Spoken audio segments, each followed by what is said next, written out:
This is Ghostrunner.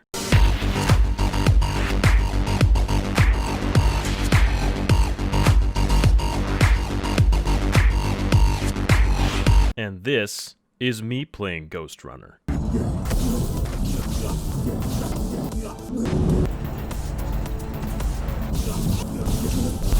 You're alive. Can you hear me? See, I actually misunderstood what I was supposed to make a video on and played Ghost Rider on the PSP for this video. Like the Nicolas Cage one. Right as I was about to bludgeon myself with the PSP, my agent clarified the name of the game and I regained hope, if just for a moment. Despite dying over 300 times in 6 hours, I had a blast with Ghostrunner. I can sum up the game with this statement.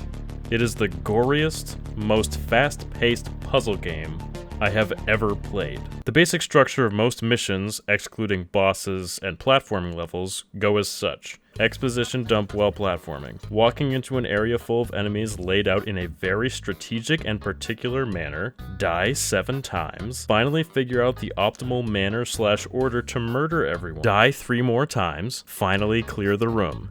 Maybe learn a new gameplay element that you'll either use only in that level or in every single level from here on out. Rinse. Repeat.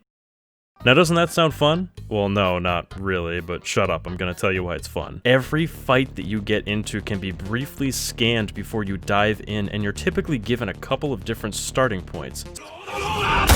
Some enemies are protected by shield generators which need to be destroyed before killing them.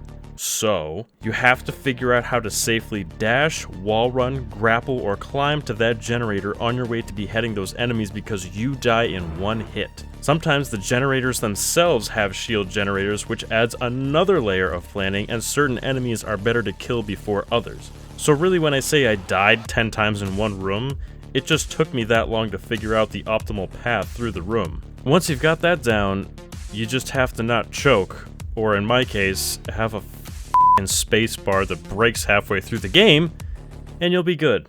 Once you really get going and you're dodging, slicing, sliding, and grappling circles around bad guys, you feel like a f***ing badass. Then, you get to the boss fights, and...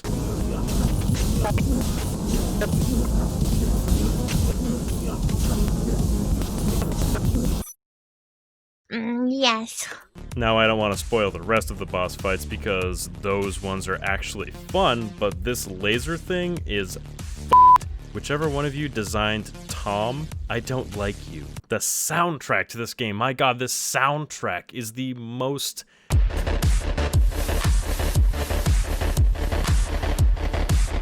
fitting... cyberpunk...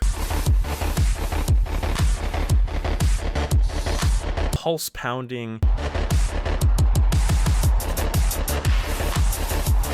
action-packed soundtrack that they could have possibly made for this game. It fits the bill so perfectly. While all of the lore of the game is pretty cool with all of the factions and the tower that the game takes place in and all that, the story is so predictable. The game just came out, so I will say nothing, but the gameplay is the standout part of this game, not the story. If I can applaud one specific character and story element, the architect who's a voice in your head throughout the game, his voice is like butter. He is so good at saying every line that they gave him. Relax. Your implants are still adjusting to the software. I'm in a prison. I can calibrate only your basic protocols from in here. You've been cast down from Dharma City to the base district. It's a miracle to survive a fall like that. To be able to do that, you'll have to relearn a few things and tweak your performance. But first, jump. The voice actor's name is Mark Dodson, so good job, Mark Dodson. You killed it in this game. Even if you do like talking about software a little too much. To the software. Your software is a prison, so I can get your software in order. The thing is, with the level of challenge that the game provides and the fact that you die in 1 hit, thankfully the game lets you instantly respawn by tapping the R key. I swear there needs to be some tie-in merch for this game that just says press R to respawn. I would buy a t-shirt with that on it. If I could boil this game down to something really simple, it's a puzzle game where you get shot in the head vaporized, blown up, disemboweled, fall to your death, and get your shit pushed in by Bionic Commando cosplayers. But aside from that, it's basically Tetris.